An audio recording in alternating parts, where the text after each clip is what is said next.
Welcome to EyeCan, a podcast about ophthalmology through a uniquely Canadian lens with Dr. Setareh Ziai and myself, Dr. Guillermo Rocha.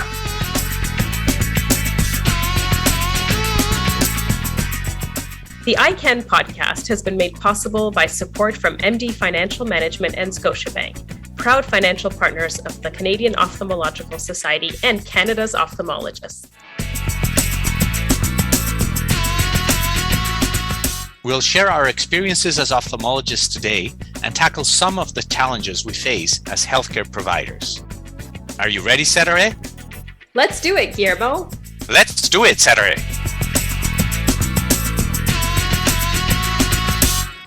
On this episode of EyeCan, we'll be speaking with Canadian Ophthalmological Society President, Dr. Colin Mann, about what's in store for the organization in 2022. Dr. Colin Mann, a dear friend of mine, is a comprehensive ophthalmologist based in Bridgewater, Nova Scotia. He has been a member of the COS since starting his practice in 1991, and he has served many years on the Maintenance of Certification Committee. He was the founding chair of the Practice Resource Center Committee, and he has served on the COS Board of Directors since 2014. He's currently in the second year of his two-year term as president of the COS. Welcome to the EyeCan Podcast, Dr. Mann. Hey, thanks, Setareh. I appreciate it. As your time as COS president is coming to an end, I guess you still have 6 months left, but as it's nearing the end, Colin, I'd like to ask you about your time in this role. What have been your greatest challenges and accomplishments? I know it's been a bit of a difficult time to be in leadership in any position, really, but what would you say were the greatest challenges for you in this role? Yeah, it's. I know you and your roles, and in the discussions on this podcast, you've talked about this. But the obvious elephant in the room is, the trajectory of the last 18 months. I think probably just expecting the unexpected. Maybe, in fact, the greatest challenges are still to come in the next 6 months. Who knows? Seriously, the obvious is the pandemic, as you know from being on the board, Setareh. The president role, you're elected as president-elect 1 year prior and nominated before that. So in fact, when I accepted the role and accepted the nomination, there was no pandemic. And then as I came into the role and just before taking the president role, this whole thing rolled out and everything changed.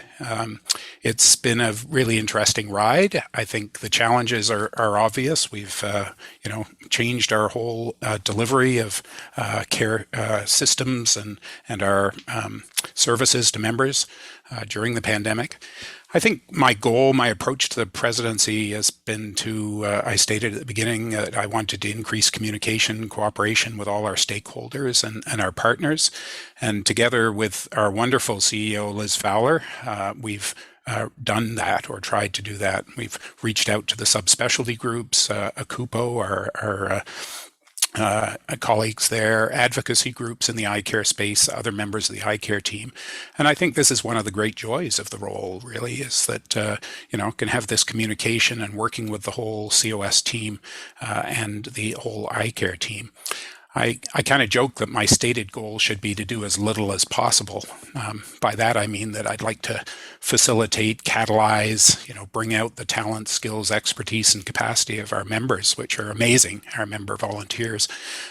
They say, surround yourself with good people and then get out of the way. And I think I believe that. There's a lot of very talented people involved with the COS. And so if at the end of the day, I've been seen to accomplish anything, I hope it will be that I've built, some capacity, some consensus, some unity of purpose within our membership and within the larger eye care and ophthalmology community in Canada. And finally, if we're talking about what I'm looking forward to in the rest of the presidency, I have to say the annual meeting in Halifax. I think, many of us, we've talked about it at the board level.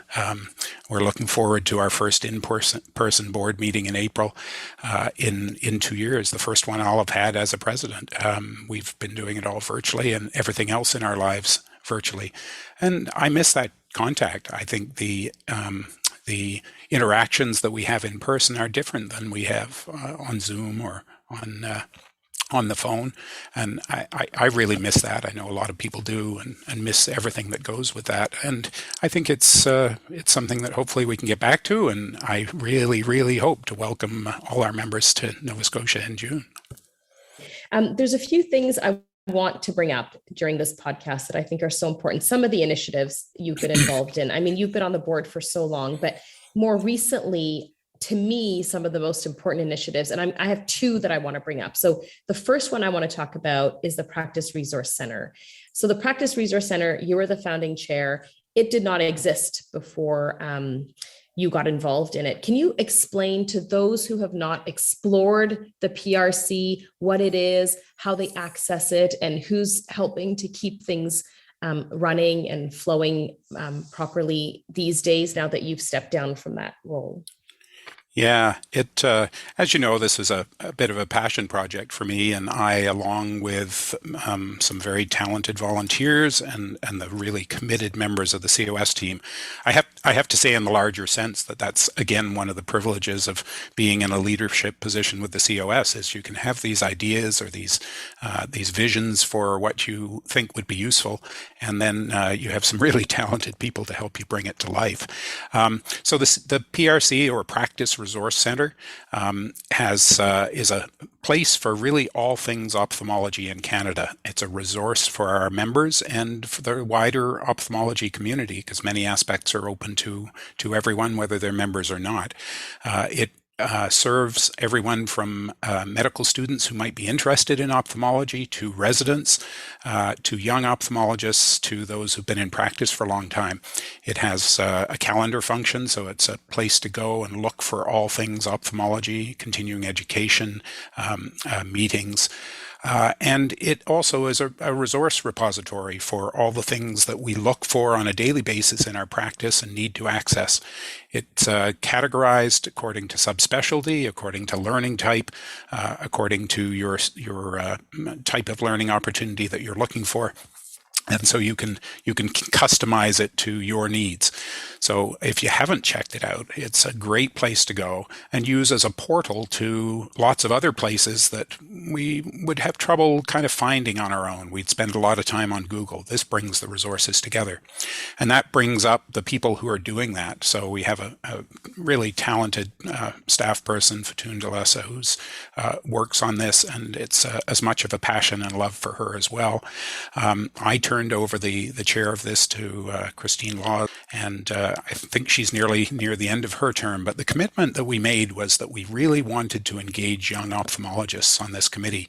So we have a committee that it consists of young ophthalmologists who rotate through a term of a couple of years. And we now have a resident member that serves on the committee as well.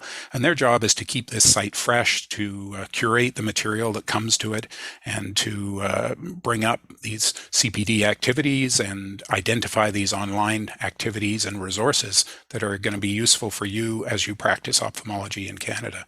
So it's a wonderful space. It's been taken on and developed. It's now in its second iteration. It underwent a large sort of reassessment and survey of how it was doing, how it was useful, what could be improved, and then was reinvented again. And I look forward to that being a continuous process. I would love it if everybody listening to this podcast takes a peek at the PRC. It's really an incredible resource. And once you've been on it once, I think you recognize that. But it's just to make that initial contact with it that's so valuable. Easy to find too, www.cosprc.ca. So pretty easy to remember and get back to, rather than having to remember, 50 URLs for different things you're looking for. That's great. Thank you for mentioning that. So the other initiative that I really want to get into, and this is something that comes up at all of our board meetings, is the role of advocacy. So I see advocacy as, yes, there are little things that come up. I mean, they're not always little things, but they're temporary or time-sensitive issues that can come up nationally and provincially that COS is always made aware of, that sometimes we get involved with. But the larger umbrella advocacy topic that I want to discuss with you is the challenges we're facing when members of the public, as well as the government and health officials and those who are making decisions, still, after all this time, don't really understand the difference between what we call the 3 O's. Maybe you can explain that and see what you think, where we are with that, because I know things are moving a little bit. It's something that, we've talked about for a long time. During the whole time I've been at the board table, is how we move this forward. I think in years gone by, and I run the risk of sounding like the 30 years I've been in practice, but in years gone by, I think it was enough that we could sort of do our practice. We could advocate for our patients on a local sort of level. The resources were controlled at a local level, and we could advocate for our patients and for the systems on a local level. And those times have changed over the 30 years that I've been in practice, and probably accelerated in the past 10 or 15 years. And I think, we haven't historically done a very good job of educating the larger and wider group of stakeholders about who we are. So the 3 O's being opticians, optometrists, and ophthalmologists. There's lots of surveys and studies that have shown that the average person doesn't appreciate the difference between those. And so I think we became maybe 6 years ago much more intentional in our advocacy efforts. We made commitments of resources at the COS level. We now have a manager of advocacy and communications, and that's a super important role. We have made it a large part of our strategic plan, and it's one of our major strategic pillars. So I think the experience over the past decade has been that we need to be more engaged, and that starts with education. Our individual patients understand what we do for them, but if we want to be true leaders in the eye care paradigm in Canada, it depends on the public at large and government and health administrators really understanding who the members of the eye care team are, what are their differences in training, and therefore what are the appropriate roles. And I think it's important to be able to design a system and continue with a system that's efficient, accessible, equitable, fiscally responsible for all of those members of the eye care team to have their expertise and training fully utilized. And I think that can only take place if we lead in our efforts to design that system and make the eye care system meeting all the needs of our patients. The days of unlimited resources are long gone. And in order to have a system that perpetuates the excellence that we've been used to and that our patients have come to expect, I think we need to lead in developing that paradigm on a national level. As you wind down your time as COS president, I want you to tell me, and I think we all have our own opinions on this topic, but how have you seen our profession change in the midst of this pandemic in the past 2 years? And, in particular, how do you see the impact of the backlog of patients? How is that affecting not just the patient population, but how is it affecting us and our practice? And what are going to be the long-term effects, do you think, of what's happened to us in the past 2 years? As your co-host is fond of quoting, in the midst of every crisis lies great opportunity. And I've heard Guillermo say that on a number of occasions. And I think that's very true. I think the pandemic has not only created issues in our healthcare system and an eye care system, but I think it's magnified issues. So I don't think they have all come along to be new during the pandemic, but it certainly has shone a light on them and accelerated and magnified the degree of those. And surgical backlog is one of those. So it's not just timely access to surgical facilities, but it's also the needed human resources. Training of surgeons, we're all getting older. The average age of ophthalmologists in Canada has been steadily increasing, but also operating room nurses and personnel.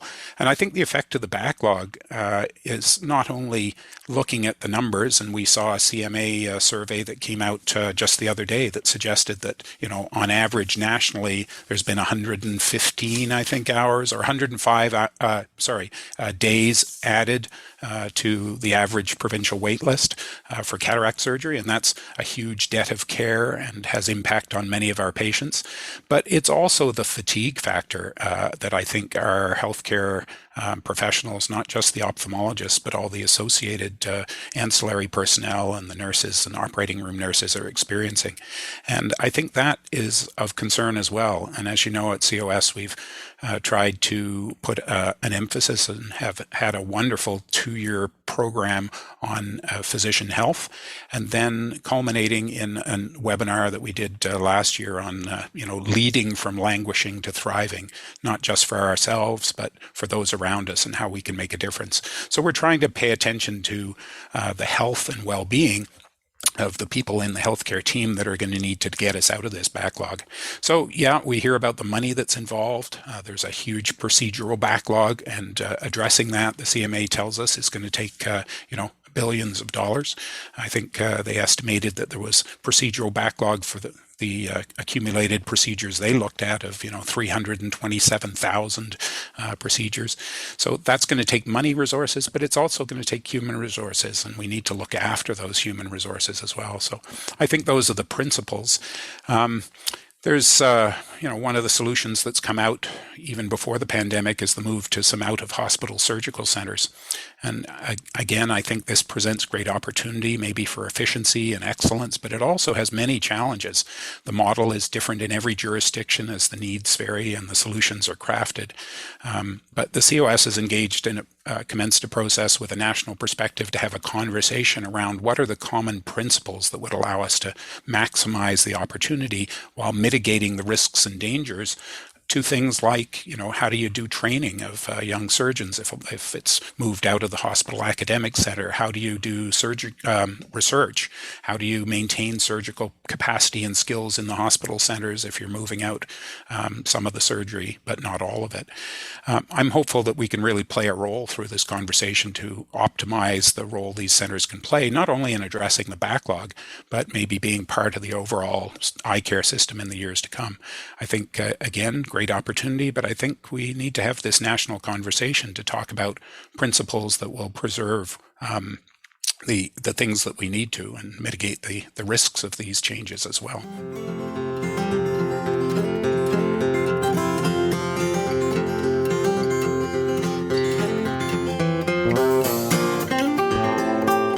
EyeCan wants to know what you think. Please send your comments on today's episode or any suggestions you may have for topics or features to communications@cos-sco.ca, and we'll try to incorporate them into future episodes. Hi, I'm Dr. Nupra Bakshi, and I listen to the EyeCan Podcast.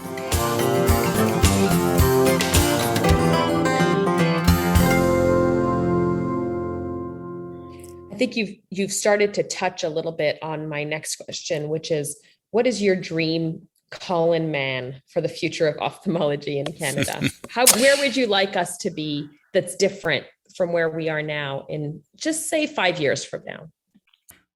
I think things have changed over the past years during the pandemic. I think a lot of things have been accelerated by the pandemic. I would say that our specialty, and maybe what attracted me to the specialty in the first place, is that we are good innovators. I think we have lots of evidence to suggest that our profession is known for being innovative and forward thinking. And I think the pandemic has spurred us maybe to being more open to change.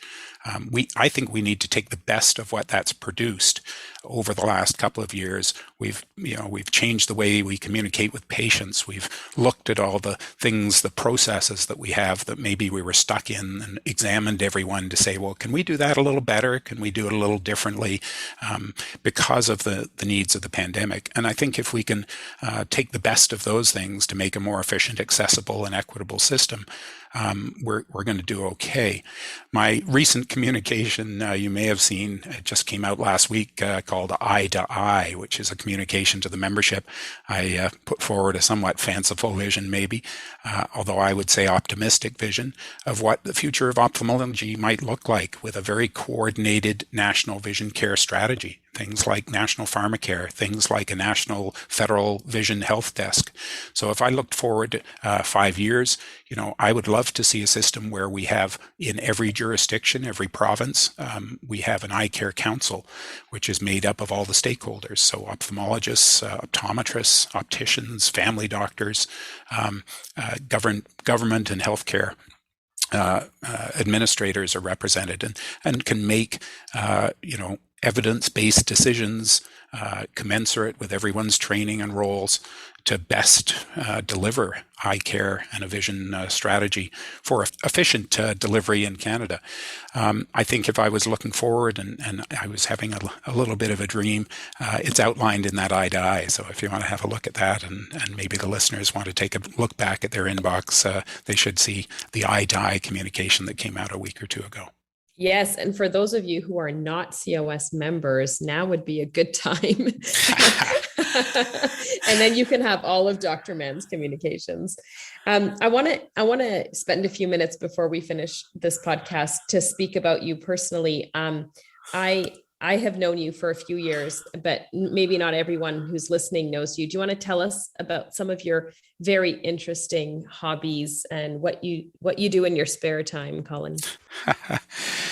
Yeah, I think, like all of us, we've worked on, over the years trying to be a little broader than just being an ophthalmologist. And I have to say the last couple of years or during this time, it's between practice and the volunteer roles, I've dialed back a little bit of the other stuff, but I enjoy a wide range of things. I enjoy sailing a lot. I do a lot of racing. I am certified at a national level as a race officer as well, and enjoy running regattas and running racing for both youth events and adult sailing keelboat events at a sometimes very local level and sometimes world championships. So that's something I've dialed back a little bit the last couple of summers, but I'll probably engage a bit more in. Like a lot of us, I am concerned about environment, and don't get me talking about electric vehicles and renewable energy, because we'll be here for another couple of hours, but I enjoy driving electric vehicles and having solar panels on my roof and drinking home brew, as I say, for the fuel. And that's a passion for me. And, I've had a couple of health bumps in the road the last couple of years, and sort of the focus on personal health and well-being has been one that I've tried to pay more attention to. So I took full use of the mindfulness seminars and workshops that the COS put on. And I really enjoy sort of reading about or listening to podcasts in sort of evidence-based health hacks. So a couple that I enjoy, Peter Attia Drive podcast, very evidence-based, a very smart guy and has interesting guests. Another voice I appreciate is Rhonda Patrick. She does one called Found My Fitness. She's a neurobiologist that does a lot of talk at a very detailed level in some cases, but things like the benefit of sauna and the benefits of sulforaphanes, which are compounds found in broccoli sprouts. So in my kitchen, constantly there's a little sprouter that's making broccoli sprouts to put in my morning smoothies. So I enjoy that aspect as well. I like getting out and biking when I can and trying to stay fit and healthy by being in the outdoors. Does that mean you're part of the pandemic crew that got a barrel sauna in the past 2 years? I had one before the pandemic, actually. So I did, however, make an outdoor pizza oven, which is a stereotypical pandemic activity. And that maybe contributed to my health and well-being just as much as the sauna, actually. That's great. Thank you for that. And yes, I also do listen to Peter Attia. It was so nice to have you on the podcast, Colin. It's always a pleasure to see you and to speak to you. And I've been so lucky to work with you on the board the past few years. And I think you are an unparalleled leader in ophthalmology in Canada. And I look forward to an in-person meeting and a real hug. Absolutely, Setareh, and right back at you. I have always enjoyed our conversations, and more than that, I've always learned from our conversations. So I feel a bit badly that it's a bit one-sided. I think I should be quizzing you. So maybe that'll be a future podcast, as I can take the host chair and interview you and Guillermo and turn it around on you guys, because I always learn more than I give from you. So well done with all you're doing. Thanks for the podcast and all you're doing for the COS board and all you're doing with women in ophthalmology and in medicine. So I appreciate all those things that you do, and your work with the residents. That's part of your role, I know, and we so much appreciate that and value our learners and young ophthalmologists. So having contact with them and understanding their needs is vitally important for us as well. That's great. Thanks so much, Colin. Cheers. It's been fun.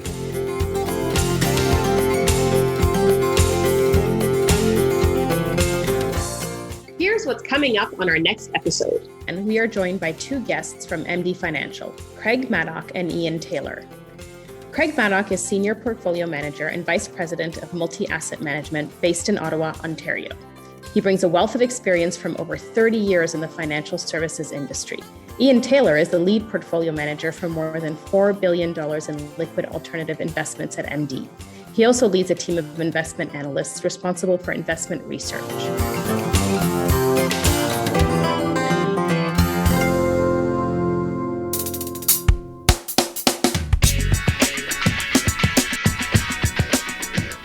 EyeCan wants to know what you think. Please send your comments on today's episode or any suggestions you may have for topics or features to communications@cos-sco.ca, and we'll try to incorporate them into future episodes. The EyeCan Podcast has been made possible by support from MD Financial Management and Scotiabank, proud financial partners of the Canadian Ophthalmological Society and Canada's Ophthalmologists. Thank you to the Canadian Ophthalmological Society. The EyeCan Podcast is written and directed by Kim Tytler and produced by John Allaire from Allaire Strategic Works.